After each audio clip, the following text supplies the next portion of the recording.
జై శ్రీరామ్ అందరికీ నమస్కారం. వెల్కమ్ టు న్యూస్ సెకండా. నేను మీ కస్తూరి శ్రీధర్. బంగ్లాదేశ్లో జరుగుతూ ఉండే దారుణాలన్నీ కూడా మీకు తెలుసు. గతంలో మనం చెప్తానే ఉన్నాం, వీడియోల ద్వారా చెప్తానే ఉండా, మీకు కళ్ళకు కట్టినట్టు అక్కడ జరుగుతున్న వార్తలను మీకు చెప్తా ఉన్నా, వినిపిస్తా ఉన్నా. మీ అందరిలో కూడా ఒక మార్పు రావాలని, మార్పు తీసుకురావాలని చెప్పేసి మా వంతు ప్రయత్నం మేము చేస్తానే ఉన్నాం. అంటే ఎవరైతే సెక్యులర్లుగా ఉంటారో వాళ్ళలో మార్పు వస్తుందని చెప్పి కూడా నేను ఆశిస్తూ ఉండా. ఈ క్రమంలోనే బంగ్లాదేశ్కు సంబంధించి ఇంకొక కీలకమైన ఒక ఇంపార్టెంట్ న్యూస్ తోటి వచ్చిన. బంగ్లాదేశ్ వాళ్లకు మింగన మెతుకు లేకపోయినా కానీ మిసాలకు సంపెంగ ఉన్నట్టు అసలు బంగ్లాదేశ్ ఆధారపడి బతుకుతుంది భారతదేశం మీద. అట్లాంటిది వాళ్ళు ఇప్పుడు చేసే పోకండాలు ఎట్టున్నాయో మామూలుగా లేవు. ఈ న్యూస్ చూసిన తర్వాత మీరే డెసిషన్ తీసుకోండి, మీరే డిసైడ్ అవ్వండి. మనం కూడా ఎట్లా చేయాలో, మనం కూడా ఎట్లా ఉండాలనేది దాన్ని బట్టి మీరు ఆలోచించండి. ఇంకా అసలు విషయానికి వచ్చా, ప్రస్తుతం అసలు బంగ్లాదేశ్లో ఏం జరుగుతుందో ఎవరికి కూడా తెలియడంలే.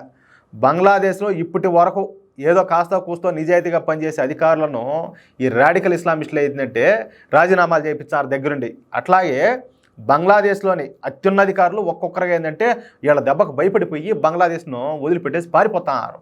ఈ రాడికల్ ఇస్లామిస్టులు టార్గెట్గా ఒక్కొక్కరిని టార్గెట్ చేసి దాడులకైతే పాల్పడుతూ ఉండడంతో ఈ కాస్త కూస్తో పేరున్న అధికారులు దేశం వదిలైతే వెళ్ళిపోతున్నారు.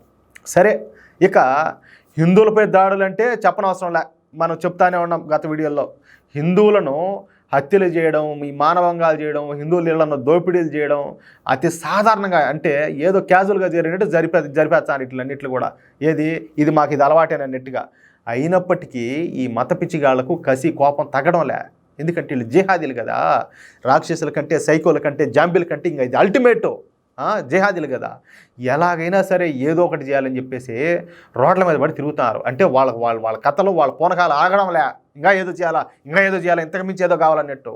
దీంతో ఇప్పుడు మన దేశానికి, అంటే భారతదేశానికి సంబంధించిన బ్రాండ్లను బంగ్లాదేశ్లోకి ప్రవేశించకుండా అడ్డుకోవాలని చెప్పేసి ఈ మత పిచ్చిగాళ్ళు అయితే నిర్ణయం తీసుకున్నారు. ఇక అనుకున్నదే తడుగా ఈ మత పిచ్చిగాళ్ళు ఏంటంటే బంగ్లాదేశ్లోని ప్రతి షాపుకు పోయి భారతదేశానికి సంబంధించిన బ్రాండ్లను బాయ్కాట్ చేయమని చెప్పేసి ఆ షాప్ వాళ్ళందరికీ వార్నింగ్ ఇచ్చినారంట.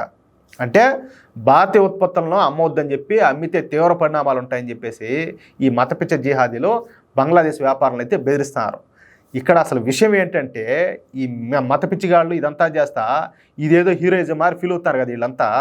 ఈ పిచ్చి ముండా కొడకలకు తెలియని విషయం ఏంటంటే భారత్ కనుక బంగ్లాదేశ్ ఉత్పత్తులను దిగుమతులుగా నిషేధించే చాలు, రేపటికల్లా ఈ బంగ్లాదేశ్ మత పిచ్చిగాళ్ళంతా రోడ్డు మీద పడి అడగతింటారు. వాళ్ళకి అది అర్థం కావడంలే.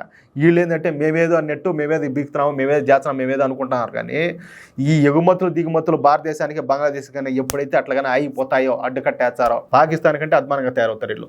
ఇక అప్పుడు బంగ్లాదేశ్తో పోల్చుకుంటే పాకిస్తానే బెటర్ అనిపించుకుంటుంది. అప్పుడేంటంటే పాకిస్తాన్ కడుపు మంట కూడా చల్లారుతుంది. ఎందుకంటే మనల్ని కాదని చెప్పేసి మన నుంచి విడిపోయినటువంటి ఒక మొక్క బంగ్లాదేశ్, వాళ్ళేమో జీడీపీలోనూ అభివృద్ధిలో మనకంటే వేగంగా ఎదిగిపోతారని చెప్పేసి వాళ్ళకు ఒక అక్కసు ఆవేశం అయితే ఉన్నింది.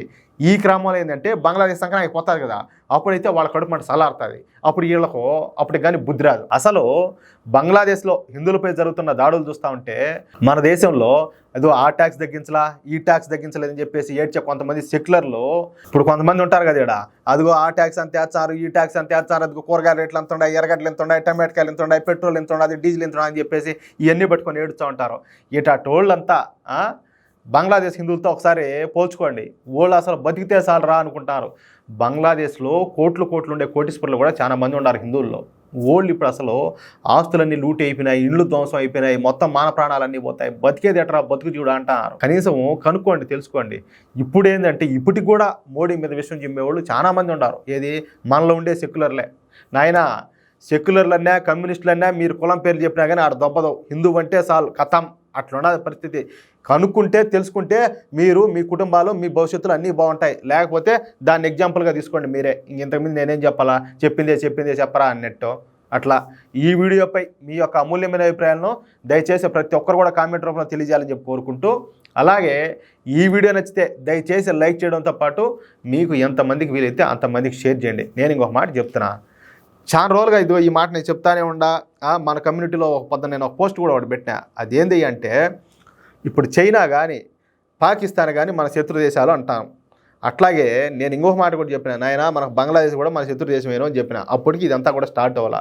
ఇప్పుడు మన కళ్ళారా కనపడుతుంది. కాబట్టి ఎవరైతే మన దేశాన్ని వ్యతిరేకిస్తారో, మన ధర్మాన్ని వ్యతిరేకిస్తారో ఓళ్ళే మన మీద ఆధారపడి బతికేటోళ్ళే ఓళ్ళే అంత సిఫారసు దొబ్బుతా ఉంటే మన పౌరుషం లేదా? మన ఒంట్లో ఉండేది రక్తం కదా, డ్రైనేజ్లో నీళ్ళ మన ఒంట్లో ఉండేదా? మన ఒంట్లో ఉండేది కూడా సీము రక్తం అన్నీ ఉన్నాయి కదా, మనకు రోషం పాసం పౌరుషం అన్నీ ఉంటాయి కదా మనకు కూడాను. మనం ఎందుకు వాళ్ళ వస్తువులను వాళ్ళ వ్యాపారాలను మనం ఎందుకు బాయ్కాట్ చేయలేమో? మన శత్రువులే. కాబట్టి దయచేసి ఈ వీడియో ద్వారా ప్రతి ఒక్కరికి పిలుపునిచ్చిన, మన దేశాన్ని మన ధర్మాన్ని ఎంతమంది అయితే వ్యతిరేకిస్తారో వాళ్ళ వ్యాపారాలను బాయ్కాట్ చేయండి. వాళ్ళ దగ్గర ఏమి కొనొద్దు, వాళ్ళకేమి అమ్మొద్దు. మీరు చేయాల్సిందల్లా ఏంటంటే ఎవరిని తిట్టమనిలే కొట్టమనిలే మీరు ఏం చేయొద్దు, ఆటోమేటిక్గా పోకు రంగుతుంది. ఇప్పుడు పాము ఉంటుంది, పాముకు గుడ్లు పెట్టి పాలు పోసి అన్నీ చేసి అమ్మ వాళ్ళు బొస కొడుతుంది. అదే కానీ దానికి తిండే లేకుండా ఎత్తి పక్కన ఇచ్చి ఏమవుతుంది? కొన్ని రోజులకు నీరసం వస్తుంది, అలసిపోతుంది. నీకు ఎత్తి కాటేయాలన్నా కూడా దానికి ఊపిరి ఉండదు, ఒంట్లో శక్తి ఉండదు. అది పాము వచ్చేసి విషసర్పమే, కానీ శక్తి లేకుండా నీరసపడిపోతే ఏమవుతుంది? మూలన పడుతుంది, ఏలా తోలుతోలుగా పోతుంది. అట్టగా వీళ్ళని కూడా ఆర్థికంగా దెబ్బ కొట్టామంటే వాళ్ళతో అంటే ఆర్థిక కార్యకలాపాలు ఏదైనా చేయకుండా ఉంటే ఎగుమతులు కాదు, దిగుమతులు కాదు, వాళ్ళ దగ్గర కొనడం కాదు, లేకపోతే వాళ్ళకి అమ్మడం కాదు, ఆర్థికంగా వాళ్ళ దూరం పెట్టామంటే వాళ్ళకి అన్నీ దిగిపోతాయి. మత్తు దిగుతుంది, కైపు దిగుతుంది. అట్లా ప్రతి ఒక్కరూ ఈ ప్రయత్నం చేస్తారని చెప్పేసి నేను భావిస్తున్నా. అలాగే ఈ వీడియోను మీకు ఎంతమందికి వీలైతే అంతమంది షేర్ చేయండి అయినా. అట్లాగే ఇంతవరకు ఎవరైనా కూడా మన ఛానల్ సబ్స్క్రైబ్ చేసుకోకపోతే ప్రతి ఒక్కరు కూడా మన ఛానల్ సబ్స్క్రైబ్ చేసుకోండి. తప్పనిసరిగా ఆ బెల్ సింబల్ అయితే క్లిక్ చేయండి. మేము చేసే ప్రతి ఒక్క వీడియోను మీకు నోటిఫికేషన్ వస్తుంది. మళ్ళీ చెప్తున్నా, ఉన్నట్టు చెప్తాం.